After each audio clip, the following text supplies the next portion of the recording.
감사합니다. 고린도전서 17강으로서 교회시대의 결혼관 두 번째로 은혜를 받습니다. 한국교회와 제 동영상 설교인 순천포도원TV를 시청해 주시는 동역자 여러분, 성도 여러분을 주 예수 그리스도 이름으로 축복합니다. 먼저 그건 이렇습니다는 생각하고 한번 넘어가겠습니다. 최근 한국에서 제일 큰 장자교단이라고 하죠. 제일 큰 교단인 합동 측에서 사랑침례교회 정동수 목사를 이단으로 정죄한 것에 대해서 저의 견해를 좀 말씀드리려고 합니다. 그 독립교단이기 때문에 교단에서 치리를 해야 되는데 침례교단의 목사를 합동 측에서 이렇게 이단으로 정죄하는 것은 순서가 좀 잘못됐다. 기왕이면 합동 측에서 하지 말고 만약에 한기총에서 그것이 거론되었다면 더 모양새는 좋았을 것이다. 그렇게 한번 생각을 한번 해봅니다. 그리고 어찌됐든 간에 그 정동수 목사를 이단으로 정죄한 것에 대해서 저의 견해를 말씀드리겠습니다. 정동수 목사는 이단으로 규정하는 내용은 모모한 듯 그렇게 보여집니다. 제 소견입니다. 왜냐하면은 이단으로 규정을 하려면은 첫째로는 교리적으로 문제가 있을 때, 그게 가능한 겁니다. 예를 들어서 교리적으로 구원론에 관한 것, 교회론, 신론, 종말론 등, 그리고 성령론에 문제가 있을 때 당사자로부터의 소명을 한 뒤에, 물론 소명을 했다고는 해요. 소명한 뒤 문제가 있을 시에는 그렇게 결단을 해야 하는 것으로 그는 교리적으로 특별한 문제가 없어 보입니다. 저도 동종 정동수 목사의 유튜브를 좀 몇 번 문제가 없는가 이렇게 검증하기 위해서 모니터링을 한 적이 있습니다. 근데 교리적으로는 아주 훌륭한 목사고, 아직 한국교회에서 저는 어느 누구도 그렇게 교리적으로 잘 다루고 있는 목회자는 보지 못했습니다. 그런 훌륭한 목회자를 갖다가 이단으로 정죄하는 것은 좀 잘못되지 않았나, 그런 견해로 한번 생각을 해봅니다. 지난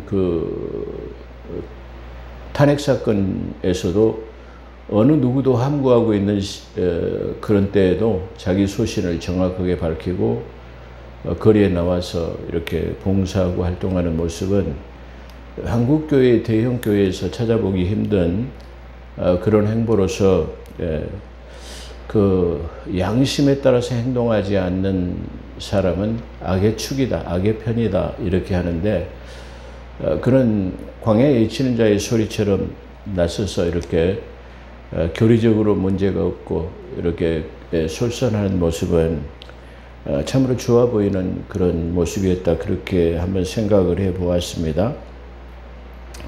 정동수 목사를 이단으로 규정하는 것은 대체적으로 이렇습니다.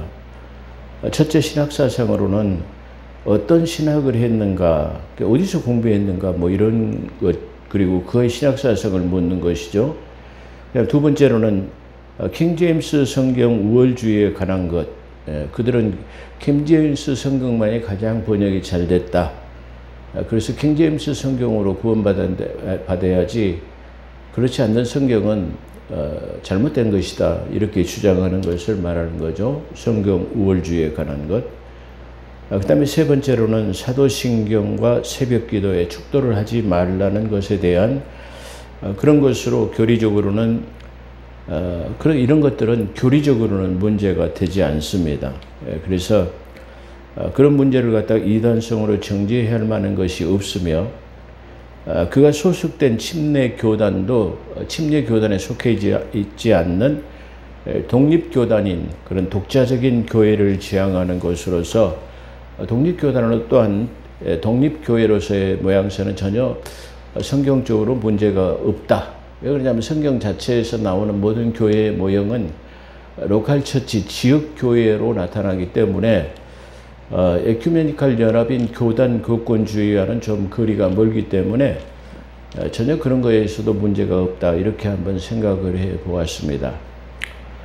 첫째로 그의 신학 사상에 대해서는 그의 신학은 미국에서 일반 대학을 해서 지금 그 공과대학의 박사학위를 가지고 대학 교수로 있으면서 성경 공부를 가르치는 그런 목회자로 그렇게 알고 있습니다. 그렇기 때문에 그의 신학은 미국에서 일반 대학을 졸업하고 학위를 받아가지고 있는 사람으로서 미국에 있는 펜사콜라 신학 한국에 잘 알려지지 않지만 킹제임스 성경에 관한 것을 좀 아는 사람들은 아마 알 거예요. 펜사콜라 신학을 해서 2년 과정에서 30학점을 이수한 후에 학위와 안수를 받았다고 합니다. 그렇기 때문에 일반 대학을 걸치고 학위를 받았고 또한 그 신학을 마쳤기 때문에 학점을 또한 이수하고 안수를 받았고 또 거기서 학위를 받았기 때문에 전혀 신학적인 것으로는 문제가 될 수 없다.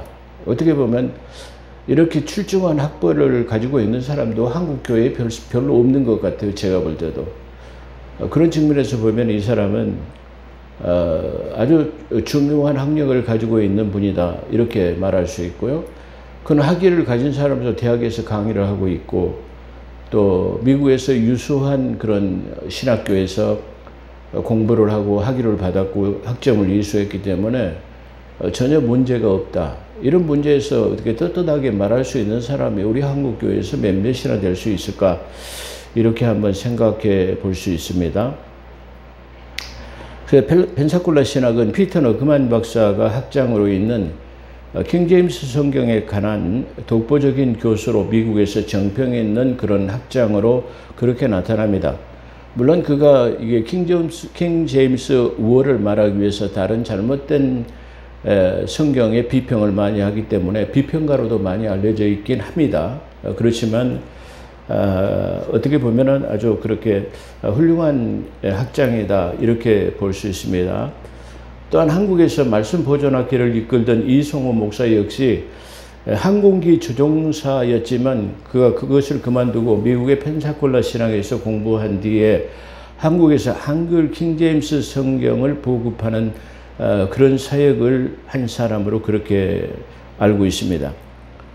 그들이 주장하는 킹제임스 성경의 우월주의는 우리가 가지고 있는 NIV 성경 역본과는 약간의 차이가 있기는 합니다. 그렇지만은 우리가 가지고 있는 개혁성경 이 NIV하고 그들이 가지고 있는 킹제임스하고 비교 분석해서 대조할 때에 우리는 많은 유익한 점이 발견할 수 있고 또 유익한 점이 있다라는 것을 우리는 부정할 수 없는 사실이다. 이렇게 한번 볼 수 있습니다. 그렇기 때문에 세 번째로는 문제되는 것은 새벽 기도회나 사도신경, 축도를 하지 말라는 것은 그들만의 아마 교단신학이라고 생각해 볼 수 있어요.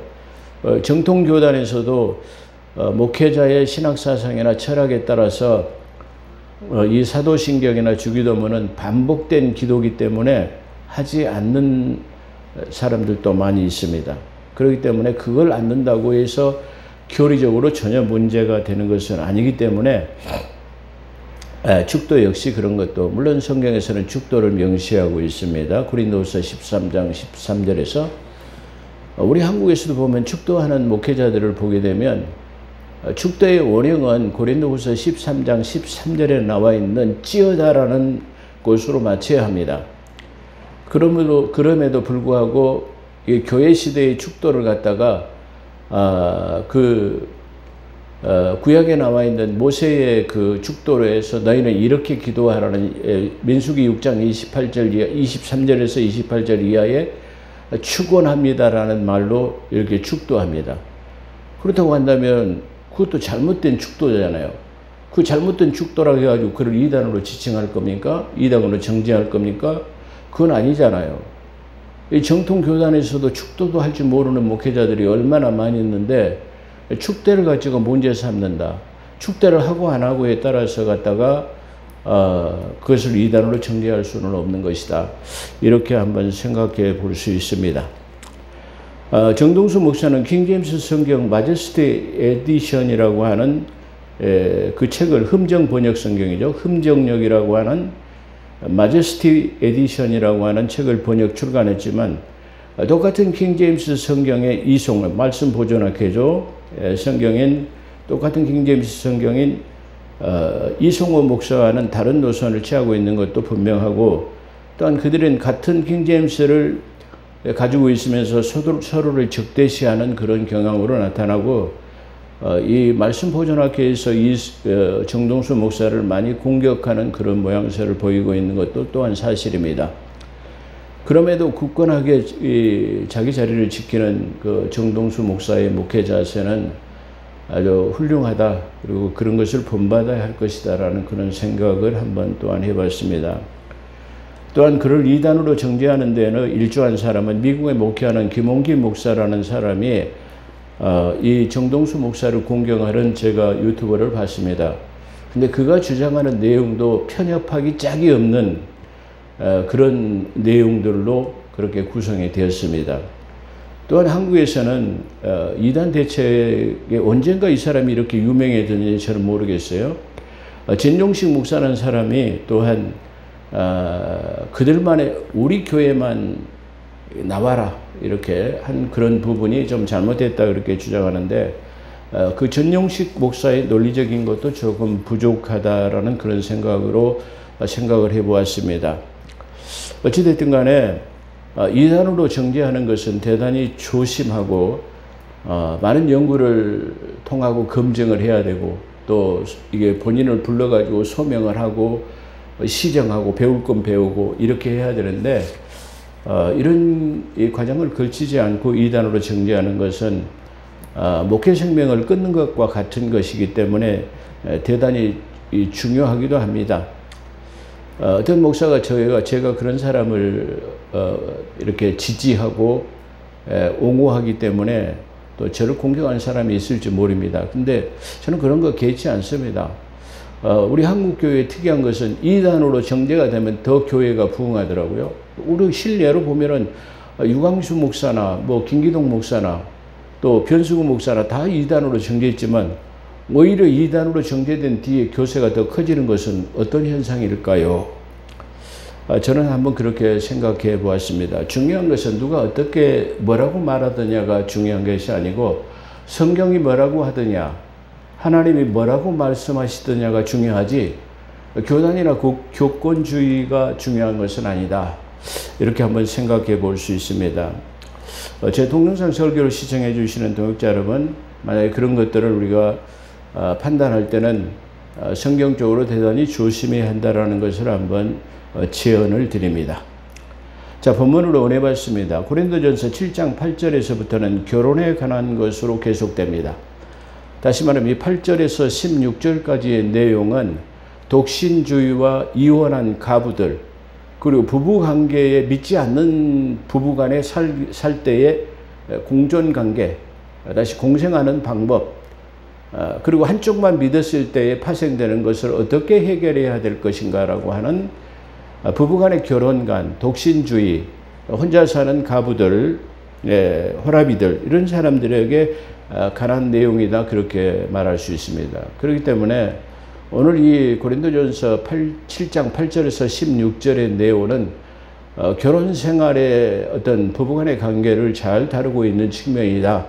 어떻게 이것을 우리가 부부 생활을 어떻게 해야 할 것인가를 교본적으로 다루고 있고, 이 교본적인 내용은 구원과의 깊은 연관 관계를 가지고 있다는 것을 우리가 한번 생각해 보면서 우리가 이 말씀을 들으면 더 이해가 될 것이다, 그렇게 생각을 해봅니다. 사도 바울은 내가 결혼하지 아니한 자들, 결혼하지 않은 독신주의자들에게 말한다, 그런 말이죠. 그 다음에 두 번째로는 가부들에게 이르되 그랬습니다. 그러니까 독신주의와 홀로 사는 사람들에게 내가 먼저 말한다, 이렇게 말하죠. 나와 같이 그냥 만약에 너희가 독신주의냐, 그리고 이혼해갖고 홀로 살고 있는, 이거 혼자 사냐 말이야. 그렇다고 한다면 나처럼 그냥 지내라 말이야. 그렇지만 이 단서가 따르는 게 뭐냐면은, 그렇지만 만일 절제할 수 없다면은 결혼해라.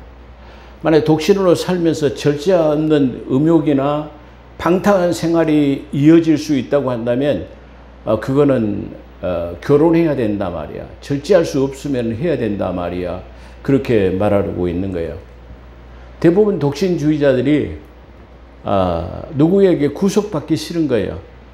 아내가 결혼하게 되면 남편의 구속을 받아야 되고, 남자가 또 여자에게 결혼하게 되면 아내에게 구속을 받아야 하기 때문에 내가 왜 그렇게 살아야 되느냐 말이야. 내가 그냥 마음대로 내 마음대로 행동하고 살면 되지. 그런 생각이 만연되어 있기 때문에 독신주의를 지향하는 것이다. 이렇게 우리가 한번 생각해 볼 수 있습니다.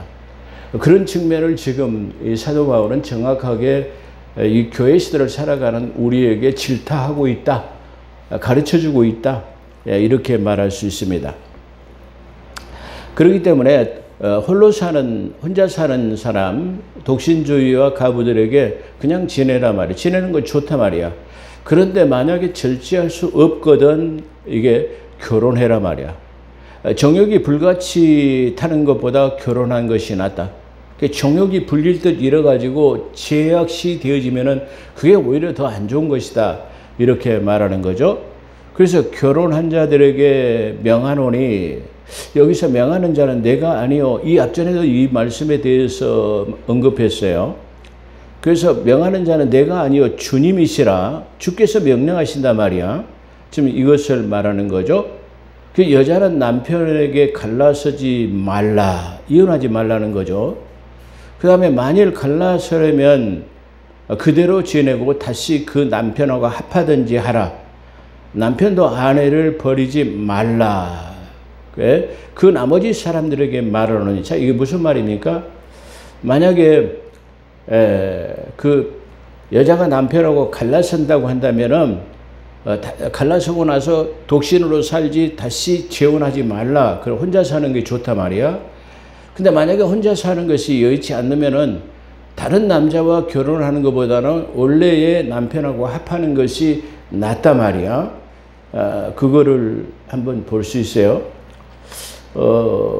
제가 잠깐 보니까 그 투캅스라고 하는 그 여자 그 형사 팀장으로 나오는 우리나라의 그 아주 그 미모가 출중한 뭐 미스 코리아 출신인 김성령이라는 사람이 그 형사로 나타나는데요. 전 남편하고 이혼을 하고 이혼을 해달라고 안 살라고 하는 그런 내용들이 잘 나타나고 있는데, 어떻게 보면은 그게 기독교 정서하고는 전혀 맞지 않다. 그렇게 생각해 볼 수 있습니다. 흥미주의로 가는 드라마도 우리가 그런 것들에 대해서 성경과는 어떻게 차이점이 있는가를 우리가 생각해 보고 드라마를 시청해야 합니다. 만약 그렇지 않든다면은 드라마나 이런 것들은 우리들에게 끼치는 영향이 대단히 많기 때문에 그런 측면도 너무 이 흥미 위주로 하는 것이기 때문에 픽션이기 때문에 우리가 그걸로 그냥 끝나야지 우리에게 어떤 다른 생각을 해서는 안 된다. 그렇게 생각해 볼 수 있어요. 그 남편과 화합하든지 하라. 남편도 아내를 버리지 말라. 그 나머지 사람들에게 말하느니. 자, 그 나머지 사람들에게 포괄적으로 지금 말한다. 이런 말이죠. 이는 주의 명령이 아니라. 자, 명령과 아닌 것을 말하는데 주의 명령은 아니지만 이건 내가 권면하는 측면이야. 라고 지금 그렇게 말하죠.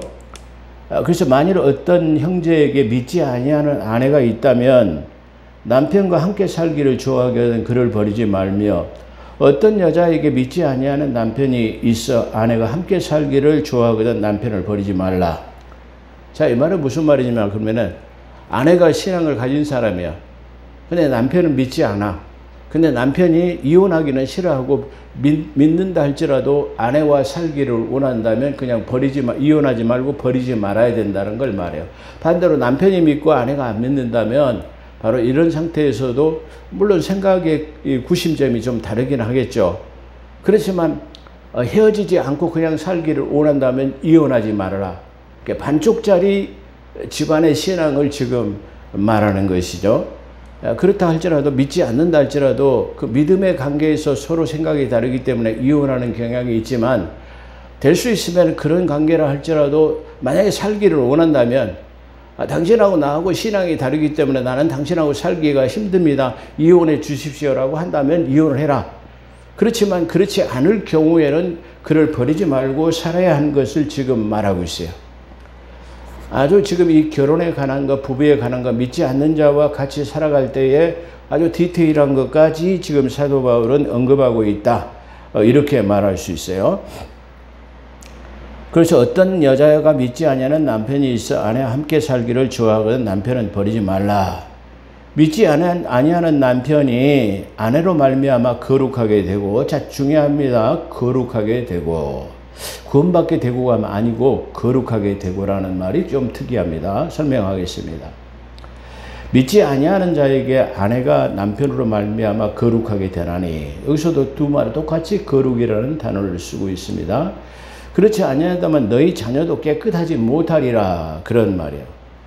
자, 이게 무슨 말일까요? 만약에 믿지 아니하는 남편이 아내로 말미암아 거룩하게 되고, 남편이 안 믿어. 근데 아내가 교회를 다녀. 그렇다고 하면 남편이 비록 교회를 다니지 않고 믿지는 않지만은 거룩해졌다라는 말이에요. 거룩한다라는 말은 무슨 말이죠? 바로 구별되었다라는 말이에요. 그러니까 구별되어서 이 사람 언제든지 구원에 연결될 수 있다라는 그런 측면으로 지금 말하고 있는 거예요. 그렇기 때문에 또한 반대로 역시 마찬가지로 아내가 됐든 남편이 됐든 한쪽만 믿었을 때 그로 인해 가지고 구별되어질 수 있다. 지금 그렇게 말하고 있어요. 그러니까 그로 인해 가지고 남편이 믿어 가지고 아내가 구원받는 게 아니고, 아내가 구원받았다고 해서 남편이 구원받는 거 아니고 단지 구별되었다, 이렇게 말할 수 있어요. 그렇게 되어졌다 할지라도 그 자녀는 어떻게 되냐 그러면 그 자녀도 깨끗하게 되어졌다. 다시 말하면 구별되어졌다, 그렇게 말할 수 있어요. 구별되어졌다는 말은 예수님께서 고기에 바닷가에서 걷어 올리는 고기를 비유로 해가지고 말합니다. 그물에 걸린 고기를 걷어 올렸을 때 먹을 만한 것, 먹어서 안 되는 것, 이것을 갖다가 골라가지고 그것을 버리고 먹을 만한 것, 좋은 것만을 갖다가 그릇에 담고 그것을 가져오는 내용을 말하고 있어요. 그렇기 때문에 여기서 다시 말해 구별되고 그 안에 들어왔다 할지라도 그것을 버려야 되고, 버리지 않고 그릇에 담겨져 가지고 어떤 곳으로 옮겨지는 것하고는 다른 거예요. 그러니까 구별되었다라는 말은 어떤 곳으로 담거나 어떤 곳으로 옮기기 위해서 구별해 놓았다, 그런 말이에요. 그렇기 때문에 이 거룩이라는 말과 구별된 것, 그것과 구원과는 좀 다르게 생각을 해봐야 된다, 그런 말이에요. 그리고 다시 말로 이 말을 우리가 쉽게 표현한다면은, 자, 남편이 신앙생활을 하고 있는 아내가 믿지는 않아. 그렇지만 이도 믿을 수 있도록 준비는 되어져 있다.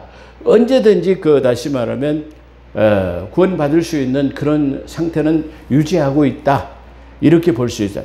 더 중요한 건 뭐냐면, 부부간에 한 사람만 신앙생활을 한다 할지라도 하나님의 관심은 그 부부의 관심을 가지고 있다라는 말이야. 어느 쪽이 되었다 할지라도 관심을 가지고 계신다라는 말이야.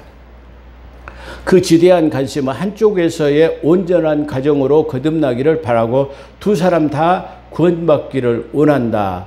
그래서 그 자녀도 구원받을 수 있도록 깨끗해지기를 원하는 것이 하나님의 뜻이다, 그렇게 볼 수 있어요. 자, 그렇다고 한다면 이 말씀을 통해서 우리가 볼 수 있는 건 뭐냐면은, 만약에 부부간에 믿지 않는다 그러면 어떻게 될까요? 하나님의 관심은 전혀 그 밖에 있다라는 거예요. 둘 중에 하나라도 이게 믿는 사람이 있다고 한다면 거기에는 관심이 있다라고 생각해 볼 수 있어요. 자, 그런 측면에서 믿는 자가 처음에 초이스 할 때, 바로 믿는 자가 믿지 않는 자를 갖다가 선택할 때는 대단히 중요하게 생각해야 되는 그런 측면이다, 우리가 이렇게 볼 수 있어요. 그렇기 때문에 애초부터 처음부터 부부간에 믿는 사람이 결혼한다라고 하는 것은 대단히 중요한 의미를 가지고 있다, 그렇게 볼 수 있어요.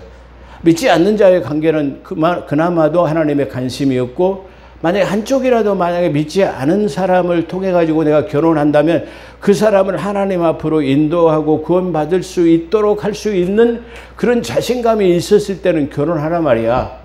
그런데 만약에 네가 그렇게 할 자신이 없다고, 본을 보여서 그 사람을 하나님께로 인도할 수 있는 자신이 없다고 한다면 애초에 그것은 지양해야 된다라는 것이 여기 함축 포함되어 있다, 이렇게 우리가 볼 수 있어요. 그러니까 여기서는 앞으로 결혼을 앞두고 있는 사람에 대한 것을 말하기보다는 이미 결혼해가지고 홀로 된 사람, 독신주의자들이 어떻게 해야 될 것, 이미 부부 생활을 하고 있는 믿지 않는 자와 믿는 사람의 관계를 지금 천명하고 있다. 그렇기 때문에 만약에 믿지 않는, 지금 결혼하지 않는 사람이 결혼을 선택해야 한다면 이 말씀 속에서 우리는 얼마든지 어떻게 배우자를 선택해야 할 것을 자명하게 나타내고 있다. 그렇게 말할 수 있습니다. 자, 믿지 아니하는 남편이 아내로 말미암아 거룩하게 되고 믿지 아니하는 아내가 남편으로 말미암아 거룩하게 되나니 그렇지 아니하면 너희 자녀도 깨끗하지 못하리라. 자, 이 무슨 말일까요? 자, 이것을 갖다가 아주 중요한 교리적인 측면이라고 제가 말씀드렸는데요. 자, 이게 하나님의 관심을 말하는 측면으로 우리가 볼 수 있는데요. 자, 교리적인 측면이 있는 이런 장절이라고 볼 수 아주 중요한 부분이다. 우리가 그냥 넘겨갈 수 있는데, 한쪽만 믿어가지고 그 자녀가 깨끗해질 수는 있으나 깨끗과 거룩과 구별될 수는 있으나 구원과는 좀 다르다. 라고 생각해 볼 수 있는 중요한 의미를 갖고 있다. 이렇게 볼 수 있어요. 자, 믿는 남편이 아내를 구원하지 못하면, 믿는 아내가 남편을 구원하지 못하면 자녀도 깨끗하지 못하리라. 이런 측면으로 우리가 이걸 받아들여야 할 것으로 생각이 됩니다. 그래서 구원과 거룩은 다른 개념으로 생각해야 하는 것으로 이게 거룩된 구별되어지는 것으로 우리가 구원과는 좀 다르게 여기서 설명하고 있다는 것을 우리가 기억해야 합니다. 그런데 자칫 우리가 이 문맥을 잘 이해하지 못하면 구원과 거룩으로 우리가 잘못 오인하게 되면 교리적으로 큰 문제가 발생할 수 있다. 이렇게 생각해 볼 수 있어요. 왜 그러냐면 남편이 믿는데 아내가 거룩해졌다고 해가지고 구원받은 것은 아니고 구별되기만 했다라고 그렇게 표현하게 되면 돼요. 왜 그러냐면은 이 앞전 성경에 보면은 누구야? 창기와 합하게 되면 창기가 되고 그랬잖아요. 근데 만약에 믿는 사람하고 합하게 되면은 그 사람이 믿는 사람과 연합이 이미 되었기 때문에 그런 측면으로도 우리가 볼 수 있는 중요한 의미를 가지고 있다. 그렇게 볼 수 있어요. 자, 그래서 아내가 남편을 구원시키지 못하면 자녀 역시 구별될 수 없다라는 것을 지금 말합니다. 하나님께서는 아까 말씀드린 것처럼 부부 중에 한 사람만이 구원을 받았다 할지라도 관심을 가지고 계십니다. 그렇지만 부부가 믿지 않는다면 하나님의 관심은 없습니다. 둘 다 믿지 않는다면. 그렇다고 하나님의 관심이 있다고 한쪽만 믿으면 돼. 이런 생각은 좀 버려야 될 것이다. 그렇게 생각을 해볼 수 있어요. 자, 이 측면을 다루고 있는 장절은 로마서 11장 16절에 말하고 있습니다. 자, 제사하는 것 중에서 처음 익은 곡식가루가 거룩하면 떡덩이도 그려하고, 자, 이거 뭘 말하냐면은 바로 저 유대인식 요제를 드려. 자, 곡식을 수확해갖고 요제로 하나님 앞에 드려버렸기 때문에 이 드려진 곡식단은 거룩해요. 그 곡식으로, 거룩해진 곡식으로 떡을 만들면 떡도 거룩하다. 그런 측면으로 지금 설명하는 겁니다. 그래서 제사는 처음 익은 곡식가루로 떡을 만들었으면 그 떡도 거룩하고, 그리하고 뿌리가 거룩하면 가지도 그리하고. 자, 이 중요한 말이죠. 만약에 뿌리가, 다시 말하면 부부가 둘이 다 믿는 사람이었다고 한다면 그 가지, 다시 말하면 자녀도 다시 말하면 어떻게 돼요? 거룩한즉 그랬어요. 그러니까 뿌리가 거룩한즉 가지도 거룩하다라는 말은 이하가 내가 구별되었다. 그런 측면으로 말할 수 있어요. 구원과는 좀 다르게 생각해 봐야 하는 개념이다.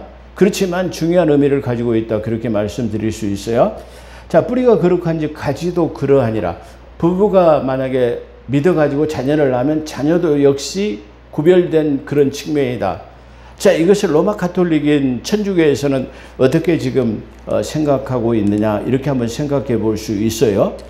자, 이런 말씀 때문에 가톨릭에서는 부부가 구원을 받았다면 그 씨인 자녀도 구원을 받았다는 그런 교리로 신앙 고백 없이 무개념, 무염시태, 다시 말하면 부부가 믿었기 때문에 죄가 없는 상태에서 태어났기 때문에 다시 이 아이에게 세례를 받는 것, 다시 말하면 세례를 받는 것은 선악간의 구별을 통해 가지고 하나님 예수 그리스도를 자기 구주로 믿었을 때만은 구원에 이르는데 아직 개념이 없는 다시 말하면 유아인 상태에서도 다시 말하면 세례를 주는 것은 신앙 고백이 없는 상태에서의 유아 세례를 한다.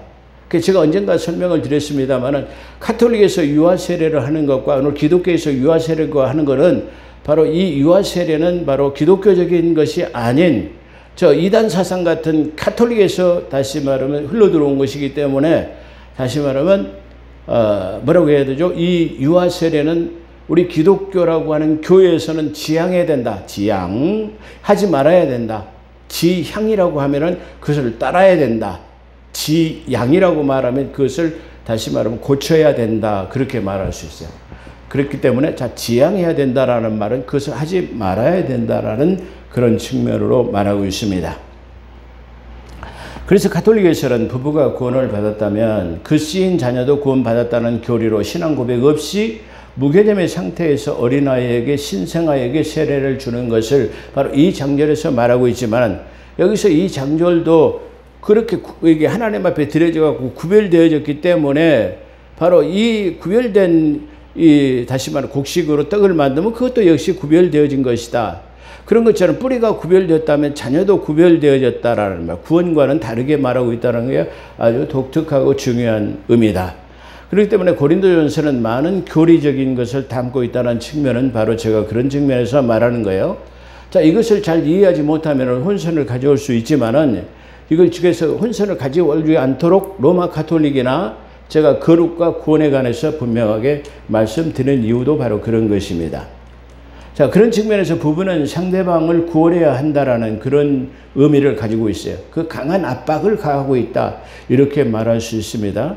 또한 구별되었다 할지라도 부패하고 훼손되면, 자, 구별되었어요. 구원받기로 예정됐지만 따로 떼어놨는데 부패해버렸어요. 그러면 더 이상 먹을 수 없어요. 아까 이 잡아올린 생선처럼 또 이 고기, 구별된 고기가 독성이 있어갖고 먹지 못하게 되면 먹을 수가 없어요. 자, 그러니까 구별해 놨어도 할 수 없는 부분이 있다. 이렇게 한번 생각해 볼 수 있는 측면이다. 이렇게 말할 수 있어요.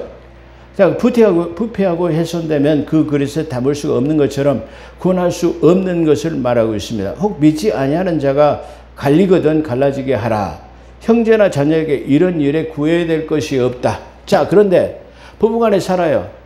그런데 아내가 믿지 않는 사람이에요. 난 믿는 당신하고는 이게 사는 게 믿어. 당신은 그냥 맨 입만 열면 예수 뭐 11조 어쩌고 저쩌고 뭐 주의를 지키고 놀러도 못 가고 이렇다고 한다면 난 당신하고 이제 더 이상 못 살겠어 한다면 갈라지게 하란 말이야. 남편이 그런다고 한다면 갈라지란 말이야. 아까는 구원할 수 있거든 갈라서지 말라고 했는데 만약에 갈라서지 않고 살기를 원한다면 버리지 말라고 했는데 여기서 살기를 원하지 않는다면 갈라서게 하는 것이다. 그것을 그것을 갖다가 구해도 받을 것이 없단 말이야. 이것을 금지하는 조항이 없다 이 말이야. 그렇기 때문에 만약에 믿지 않는 자가 이게 헤어지기를 원한다면 그렇게 해라. 그런 측면을 말하고 있어요. 자, 그러나 여기서도 단서 조항이야. 그러나 하나님은 화평 중에서 너희를 부르셨느냐. 이 말이 무슨 말일까요? 자, 만약에 그렇게 해가지고 믿지 아니하는 아내, 믿지 아니하는 남편이 이혼하기를 원해서 그러면 이혼을 해줘라 말이야. 근데 이혼의 능사는 아니야. 만약에 그렇게 돼가지고 너희 가정이나 자녀들에게 이게 화평이 오지 않는다고 한다면 그것은 이게 옳지 않은 부분이야. 하나님께서는 이게 이해와 갈등, 반목 이런 것이 필요하지 않은 화합과 용서와 간용을 원하시는 화평 중에 부르신 하나님이기 때문에 만약에 너희가 그렇게 해가지고 이혼해가지고 오히려 가정의 화평을 유지하기가 힘들단 말이야. 자녀들의 관계에서도 어떤 문제가 발생하게 된단 말이야. 그렇다고 한다면 이걸 신중하게 이것을 처리해야 하는 부분이다 말이야. 그런 단서 조항을 말하고 있어요. 구해받지 않지만 이것을 신중하게 검토해가지고 너희가 만약에 그렇게 해가지고 화평을 거할 수 있다고 한다면 얼마든지 그렇게 해. 그러나 화평 중에서 너희를 부르신 하나님 앞에 너희가 만약에 그렇게 해가지고 화평을 가져올 수 없다고 한다면 그러잖아요. 많은 사람들이 이혼해가지고 오히려 화평하거나 잘 되는 경향은 거의 없어요. 그러잖아요. 많은 짧은 생각으로 이혼을 했다 할지라도 막상 이혼을 하게 되면 경제적인 문제, 자녀들의 문제, 또 막 여러 가지 부수적인 문제가 이게 따르게 되어지는 거예요. 그렇기 때문에 그것이 법적으로 구애받을 만한 것은 없어.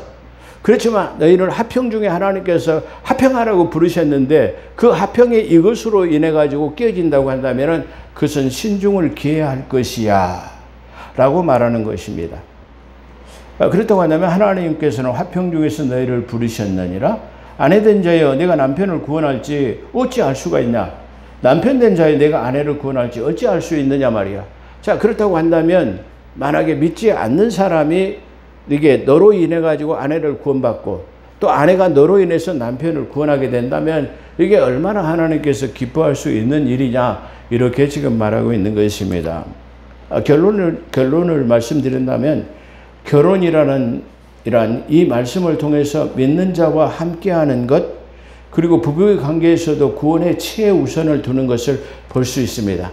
그러니까 지금 이 내용은 전반적으로 이게 믿지 않는 사람과 결혼했다 할지라도 이 상대방을 구원하는 것이 중요한 과제로 남는다 말이야.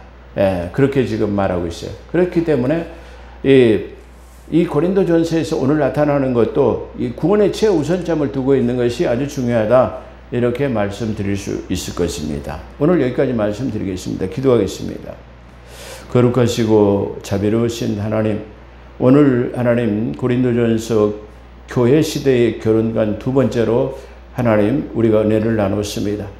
앞으로 이 7장을 통해서 계속되어지는 이 내용을 통해서 우리가 하나님의 뜻과 의도가 무엇인가를 깨달아서 바른 신앙생활, 바른 결혼관을 가지고 하나님 살아갈 수 있는, 하나님의 원하시는 뜻대로 살아가는 복된 삶이 되게 도와주시기를 원합니다. 감사하며 우리 구주 예수 그리스도 이름으로 감사기도 드리옵나이다. 아멘.